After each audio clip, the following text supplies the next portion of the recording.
In this video, I'll show you how to integrate image visual with slicer in Power BI. We'll connect an image visual with a slicer, so images change dynamically based on user selection. Let's dive in. First, open Power BI.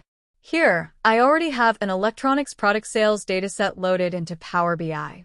It includes product name, sales amount, image URL. Next, I'll select the image URL column. Under Column Tools, I'll set the data category to image URL. This step allows Power BI to render images instead of plain text. Now I'll add an image visual to the report canvas. Next, go to Style, select Image Source as Select from Data.